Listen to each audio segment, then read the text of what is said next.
My health has been slowly declining over the past 10 years, and while most people are out there collecting tattoos, Pokemon cards, and NFTs, I've been busy collecting a wide variety of food intolerances and health conditions.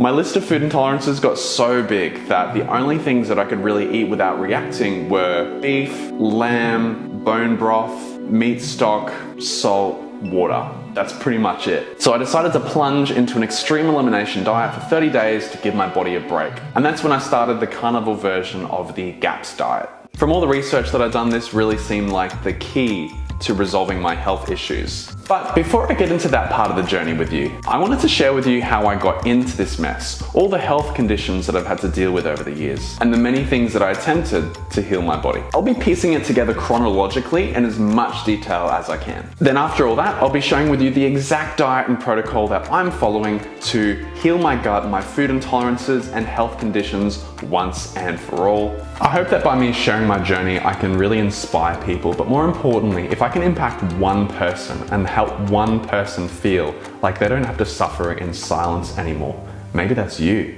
then mission complete. My name is Rory and welcome to my kitchen. Around the age of 4, I was diagnosed as an asthmatic and also had grommets put in. Dairy intolerance, food sensitivities, dust sensitivities, and allergies all began from this very early point. From there on, I was on all sorts of preventatives, asthma medication, steroids, and things to keep that under control over many years. I remember spending a lot of time being sick growing up with the flu, low immune system, asthma attacks, in and out of the hospital or doctors, trying to figure out what was going on for me. I was born in Australia, but we ended up living in Indonesia for about 6 years, from the ages of like 6, 7 until around 13, can't remember exactly. And in Indonesia, my health problems kind of got worse. With someone that's already sensitive, has gut issues and asthma, being in a place like Jakarta is a recipe for success. Asthma attacks, stomach bugs, dandruff, very strong thrush and candida, glandular fever. As a kid, I spent a lot of time on a nebulizer. I would also take a bunch of other things like Seretide, Ventolin, Pulmicorts, Flixitide, all the other tides, and also a lot of antibiotics for when I was having the flus or was sick. So I took a lot of things that were definitely not beneficial to my gut bacteria, and I'm sure it played a part in why my gut is also wrecked now. Not being able to breathe, reacting to food, having to go to the doctors or even the hospital one time for reactions in food and food colorings. Sure, I could have had it a lot worse, but it's all relative, right? When I was about 13, we moved back to Australia, Cairns. It kind of plateaued. I didn't really have the same kind of health issues for a while that I did, but I did start to get acne and pimples. This bothered me a lot and really affected my self-confidence to the point where I was desperate and I demanded to be put on Roaccutane because I heard that that would help my skin. Sure, it helped me with my skin, but at what cost? As an adult, I've done a lot of research into Roaccutane as a drug. It's pretty intense, and there are ways to actually get your skin glowing without taking any of that trash. Obviously, check in with a practitioner before you do anything, but healing the gut is a far better approach than taking something like that. As a teenager, I suffered from lower back pain. I would see chiropractors, physios, and nothing would really make a huge impact for me. Around those times, I was really heavily into rollerblading, aggressive inline skating, and so, I'd jump off big things and do all that sort of stuff, but I also had friends that were doing even bigger things than me and weren't being affected by it. I ended up stopping rollerblading for multiple reasons, but when I started again a couple of years ago, I experienced the same lower back pain. But I was actually able to get rid of that lower back pain completely through somatic healing. At around 16, I was undiagnosed, I guess you could say, as an asthmatic. I went to the doctor and he's like, "You good, bro?" I was like, "Bet." No, we didn't say that back then. But I was really happy to be undiagnosed, and it was funny, I actually had stopped taking the preventatives for my asthma. Diet-wise, I guess you could say we had like a better version of the standard Australian diet, so it wasn't as bad as your typical, but I wouldn't say it's super healthy in comparison to what I know now. And it's not easy, especially with all this information that we're being fed about what's good and what's healthy in the food pyramid and whatever else. In my teens, nothing really happened besides the Roaccutane thing, but then when I was 17 years old, my dad passed away. He had a heart attack on Boxing Day in 2009. It was a bit of a shock for all of us. Sure, we knew that there were some things going on with his health, but I didn't realize to the extent. Christmas Day, we're all having a happy fun time. Boxing Day, boom, dead. One of the hardest days of my life. So I was 17 years old, just about to go into my last year of high school. I went into a huge depression because I didn't understand how to cope what was going on. My body shut down, my mind shut down, my heart shut down. I just felt really unhappy. I drank a lot with my teen friends and partied a lot, and I was going down this pathway that was not positive or healthy. When I was about 17, 18, I did go vegetarian though, and that was to impress this chick on MySpace. The funny thing is she never even ended up knowing that I was vegetarian, but I did it just in case she would ask. It gave me this sense of importance or difference, right? I was always seeking to be different than the crowd. And I felt like vegetarian was one of the ways of doing that. But then as I researched and got more into the ethics behind it and everything like that, I was like, oh, this makes sense to me. Thus began my vegetarian journey. I finished school, barely scraped by, and then I just went on a binge for like a month. Lots of drinking, lots of partying, lots of abusing my body. Decided to have a break. But then I did a Kentucky tour, and for 46 days we went to 22 countries camping all around Europe, and I drank like a champ. I think there were only like a couple of days or a week altogether that I was sober out of the whole time, and I just went for it. Pretty sure I got most of the partying out of my system at that phase. But I came back and I was working at a job that I hated, and I was really unhappy with my life. I was in like an experimental death metal gore grind band and like an experimental electronic band, and we would just party, and that was kind of my life. And I was like, you know what? This world isn't really for me, but I didn't know how to get out of it. And then one night I had an anxiety attack, palpitations, was worried, am I gonna die like dad? Mum suggested to me, why don't you go into a yoga retreat for 30 days or something like that? Just take a break from the world. And I was like, all right, let's do it. So I quit my job, I went into the yoga retreat for 30 days, and it was life-changing for me. I was like, wow, I didn't know there could be such a positive environment. There was great, wholesome vegetarian food, great lifestyle. You wake up in the morning and you do yoga, and then you can like have a yoga nidra in the middle of the day, and there was like walks and everything. It was just one of the best experiences. I came back out of that after 30 days, and I knew that I wanted to go in there and be a yoga teacher. Got the rest of the partying out of my system, went vegan, and then moved into the yoga retreat, shaved my head, and took a spiritual name. I'm at the yoga retreat now, and I am eating fully plant-based because this was an opportunity for me. I'd learnt all about veganism and I really wanted to take that next step. And for me, I was like, sweet, I can do it at a retreat, and this is gonna be easy, no temptations around me. I was loving the lifestyle, living there, studying, working there, but then I started to experience low energy and I wasn't sure what was going on. So I went to a doctor, and the doctor said, okay, let's do B12 iron, as everyone does. They were kind of fine, a little bit low, so we, had the iron injections, and we also had the B12 injections, and that seemed to help a little bit, but not really. I went back to that same doctor. She said, why don't you start having things like sweet potato? And she was talking about the glycemic index and this sort of stuff. So I tried some of that, but it just didn't make an impact. I'm like, what's going on? I had no clue. The doctor suggested that maybe you start including some yogurt and honey. Maybe that would give you more energy. So reluctantly, I broke the vegan thing and I started having yogurt and honey. Did nothing, nada. It's really scary when you have no clue what's going on in your body, and doctors don't know what's going on. I know a lot of you can relate to that, because a lot of doctors, no offense, are not trained extensively in nutrition like they should be.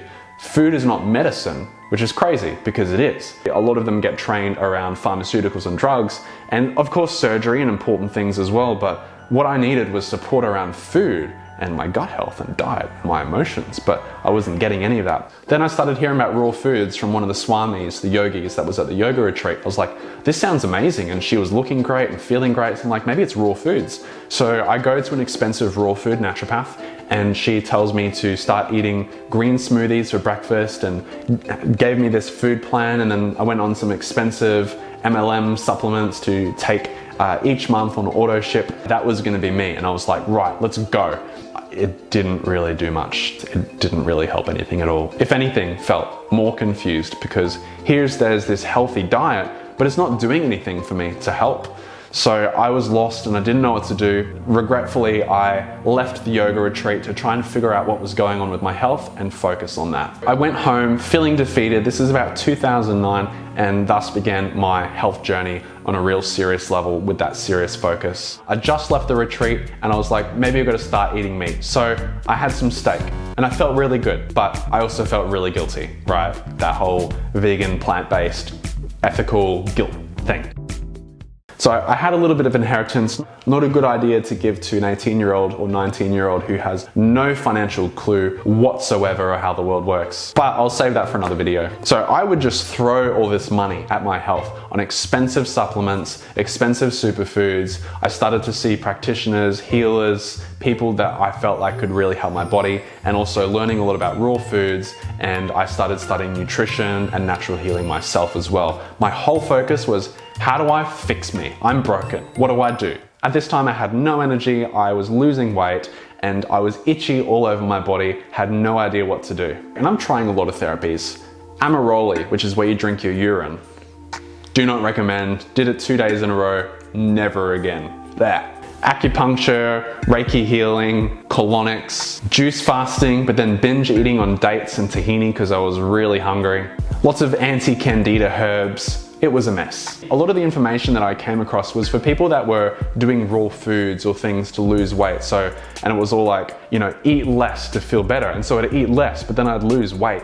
It was a really crazy cycle, and I developed this really disordered eating where I was afraid of food. And that actually kept going for years, really, until recently. I mean, even right now, I'm kind of afraid of food, I'm slowly introducing foods into my diet after doing this 30-day carnivore thing, and I'm worried about what's gonna happen, right? So it's not fully fixed yet. Imagine being afraid of what you're gonna eat. It's horrible. And it's not just a placebo thing, because I've tried to eat and not worry about it, but it still has led to me not feeling great. So I struggled for a bit, and then a naturopath I saw, she was like, well, hang on, maybe this is linked to your emotions. Then I went down the world of personal development and started really learning about the emotions. Meanwhile, not actually fixing the root cause of my health issues, which were still the same: low energy, itchy all over my whole body, extreme brain fog, not being able to focus at all. I was a mess. I felt all over the place and I wasn't getting any answers. From about this point until around the beginning of 2022, I'd on and off have chronic fatigue, anxiety, and depression. Just to throw that into the mix as well. Why not? The points where my depression was the worst was probably 2007, 2008, 2009, 2010, and then again 2016, 17. 2017 to the point where I just did not want to be here anymore. I just wanted to press an eject button and all my life and problems were gone. I get that journey very much. Around 2010, I started learning about paleo and primal eating. So I was including more grass-fed meat, and I was learning a lot about nutrition because I was studying it. I became a massage therapist as well. So I was like really into the natural therapy as well. The emotional stuff that I did really did help. It helped me heal some of the grief around my dad, which was really helpful overall, but it didn't get to the root cause. Towards the end of 2010, I spent the last of my inheritance. I had no job, I had no clue what I was doing, and thus began the phase of Rory's financial stress, which we all know prolonged stress over a period of time can actually translate to stuff in the body. So without a doubt, that has been very helpful in getting me to where I am today. 2011, I felt pretty much the same. I figured out how to manage the symptoms relatively well. I knew what foods I would react to at that time, so I would avoid them as best possible. At the start of 2012, I was dabbling into a bit of Chinese medicine, not really much, not really sticking with it, but then I moved in with a raw foodist for about 3 months, and she helped me to get into the raw food things a bit more. And then I shifted into like an anti-candida, low sugar, no fruit, only just brown rice, potatoes, and then lots of meat and salad, and yeah, just no fruit, sugar basically, or fructose. And I did that for a bit, and then at the same time I was really into a lot of the raw food movement, and so I decided to go raw vegan again, and I went from eating no fruit to just eating like stacks of fruit and being vegan. I didn't feel bad at first. I felt quite clear in my body. If you would have seen photos of my eyes, they were super clear, but I was starting to notice my energy drop after a little bit, and I wasn't feeling good. Something wasn't feeling right. So I decided to introduce eggs to see if that would help. Got a lot of backlash from my vegan followers because at this time I'd started building up a blog. I was posting about my health journey, not super openly like I am in this way. I was trying to be more of the expert, like I knew what I was talking about, which I kind of did, but not really in comparison to what I know now. So I think that was a big mistake I made. If I would have been really transparent back then with my journey, then perhaps I'd be in a very different place now. But I was told that if you wanted to make a living from a blog, you had to be the expert. So I tried to be the expert, didn't work. 2013, I go back into plant-based living. I move in with some people that are eating plant-based, and I was like, cool, I really want to give this a try again, do it properly. I was following the 80-10-10 principles, which is like super high carb. I'd have like 10 bananas for breakfast, 2 kilos or 2 liters of orange juice for lunch, and then like a salad at night. I did that for a little bit, mostly plant-based after that. I felt pretty good. Like my running was like the best it's ever been, which was really sweet, but my teeth were being affected, my mouth was dry, and the doctors and dentists were actually telling me, You're wrecking your teeth eating this, you gotta stop. So I stopped that, started eating animal products again. Can you see a theme? I'm so all over the place for a good few years because I'm still figuring out who I am, what the hell's going on in life. I saw a couple of dentists, and one of them told me that I needed to have some sort of thing to rearrange my jaw because I had been grinding my teeth heavily. I didn't do anything about this for years. I was in fear because it was going to cost so much and I just didn't have the funds for it at the time. So I slowly ground down the backs of my teeth. So now it's harder for me to chew things. Your everyday person is able to eat meat and things like that, no problem. But for me, it's a bit harder to chew because the back of my teeth are flat. And it's kind of ironic because I'm on the carnivore diet at the moment. And so it's a bit harder for me to chew meat. Years later, I ended up getting part of this resolved. I got my tongue tie cut, which I had a tongue tie when I was a baby. He said that the tongue tie had affected my jaw and mouth structure, and that would be contributing to my jaw and my teeth grinding. So we got the tongue tie cut, and I wear a plate now when I sleep so I don't grind my teeth, and that actually impacted my sleeping positively as well. I still preferred plant-based, but I was having a lot more animal products, beef, chicken, eggs, sometimes cheese, and fish.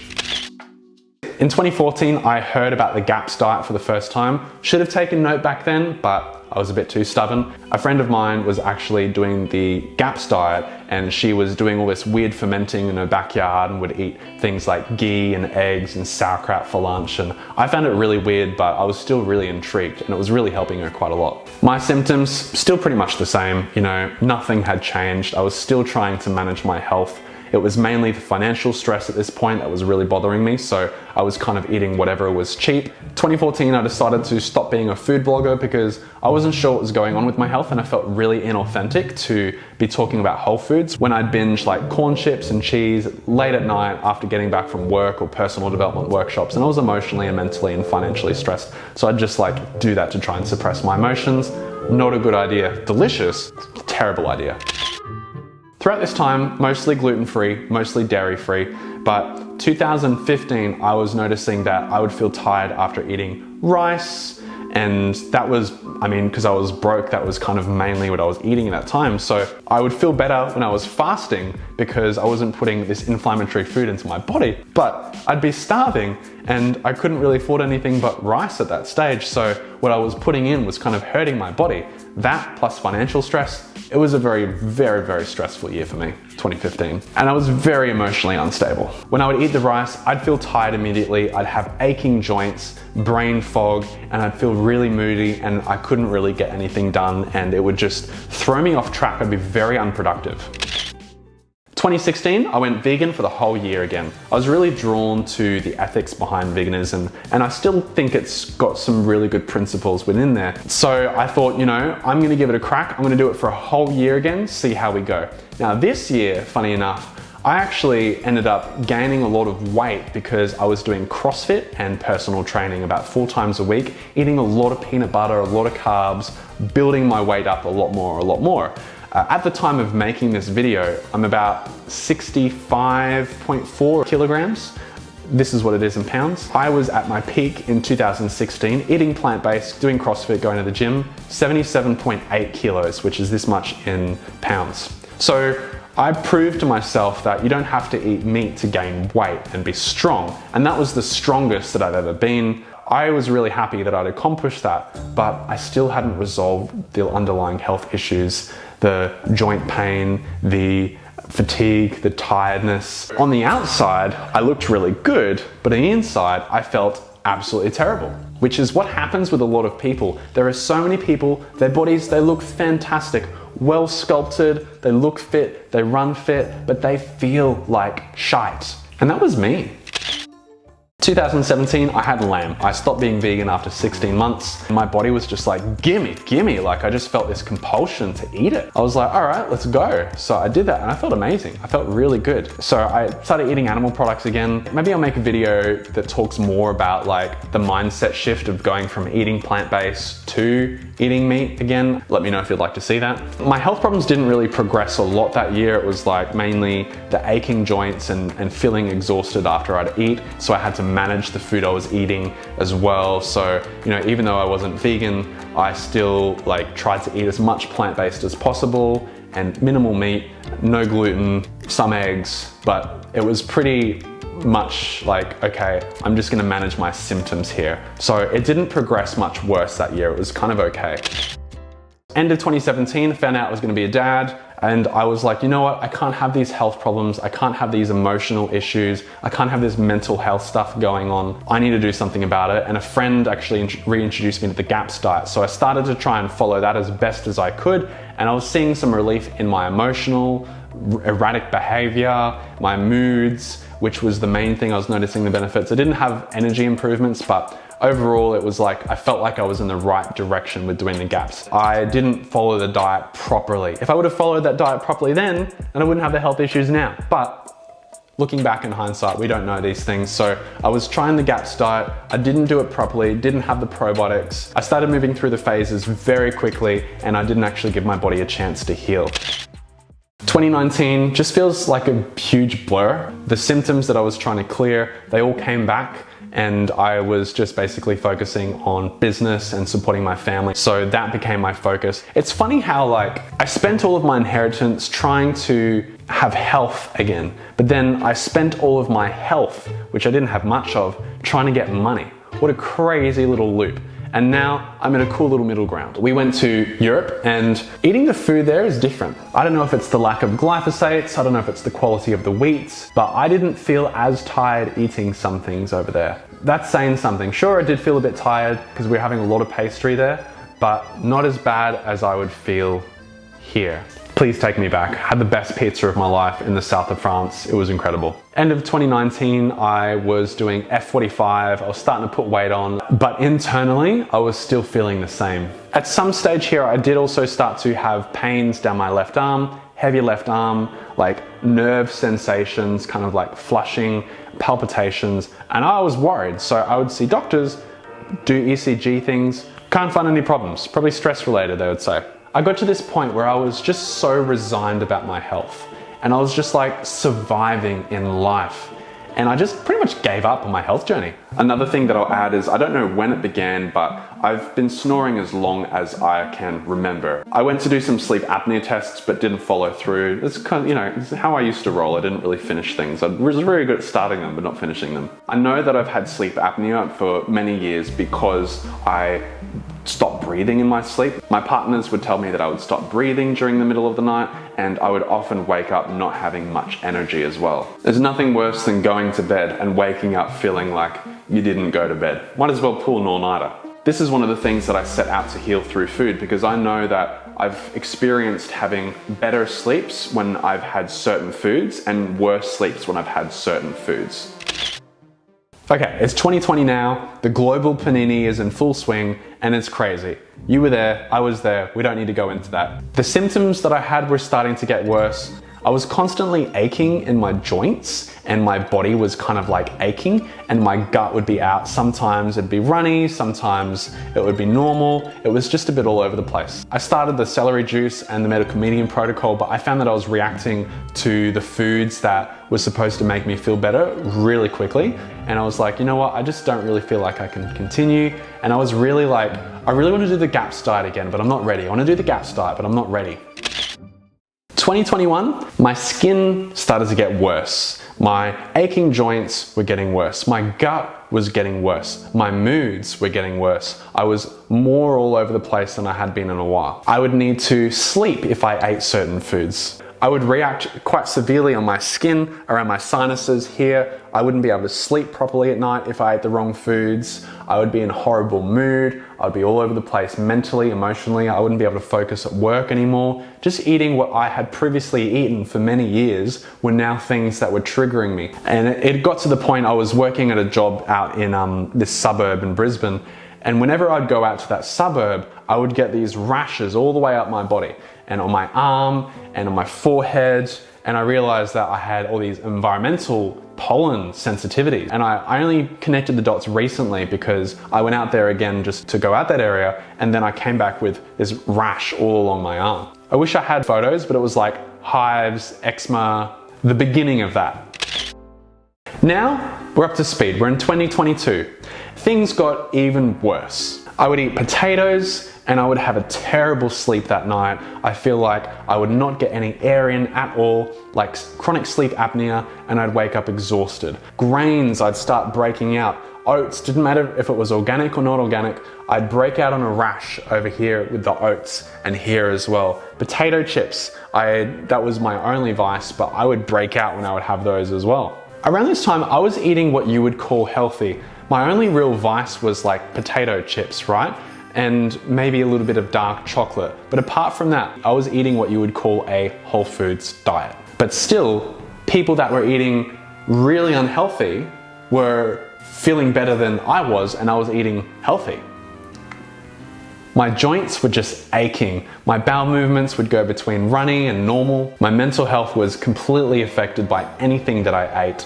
And the only things that I feel like I could eat without reacting to it by this point were broth and meat. Now we're a bit closer in the timeline. It's around my birthday. I'm 33 years old, a couple months ago, and I realized if I don't do anything, these conditions are just gonna get more and more chronic, and I'm probably gonna die. For me, I knew the key to my healing was the GAPS diet, but I needed some sort of external motivation to get me to start doing it properly. I started seeing these videos around seed oils and how bad they were, so we ditched seed oils, but then the real catalyst was when I saw videos about the carnivore diet, animal-based eating, the line diet, and I decided to look into that a lot more. I was like, oh, this is really easy to give this a crack. It's easier than the GAPS diet, which requires a lot of time. And I was like, you know, this is a good entry point, a good gateway into it. So I decided to cut a lot of the things and mainly was eating meat, avocado, like this broth sauce, broth, some veggies, very minimal fruit. And I actually noticed the symptoms in my left arm were starting to disappear. I wasn't feeling that anymore. And I was actually feeling a lot more energy. And in fact, I went to the gym and I felt the best that I have felt in a very long time. Super strong, super consistent the whole way through. I felt lots of energy eating animal-based, and I had the best workout that I had in a very, very, very long time. Pushed right all the way through to the end. But I would still react when I would have healthy bread that I made, ingredients like this, and I'd react to nuts and I'd have all these things. And I was like, this is not healed. This is not working. I thought, let's take it to the next level. Let's do the line diet. Let's only eat beef, salt, and water for 24 hours. And let's just give it a crack. Kind of like a bit of a joke at the whole, I ate this way for 24 hours, but also out of curiosity. I did it, I made a video about it, and I was like, you know, maybe I'll do this for 30 days. And then I had a lot of response from the internet. It's like, you should do it for 30 days. It kind of gave me this excitement of like, hey, I'm not gonna be on this journey alone. Maybe if I documented and shared this journey of gut healing with people, maybe I can help myself and help others. And so I decided to document my daily journey of my gut healing for 30 days, which I've actually just finished. So I really felt, hang on, I can make an impact here by sharing my suffering and overcoming it. I decided that I'd start with a carnivore diet for 30 days with some of the GAPS principles like the meat stocks, and focus mainly on beef, lamb, and chicken stock, maybe a little bit of chicken here and there. I started sharing daily on TikTok and Instagram, and you guys blew that stuff up, which has been absolutely nuts. Grateful for all of you and all of that. So that's what I've been doing for the past 30 days. You can check that video out in the link in the description down below. That's where we are now. Now we're up to speed, and where am I going from here? Really, my goal is to heal with the GAPS diet, which is all about gut healing. And I'll make another video about what the GAP diet is, why I'm choosing to do that. It's been a wild journey, and I'm just really excited because now for the first time in decades, am I actually doing something to heal my body, not just in the short term wins, but committing to the long term. And I'm in it for the long haul with you guys as well. Recipes coming very soon, by the way. If you want to know anything, drop a comment down below, and I'll see you in the next video.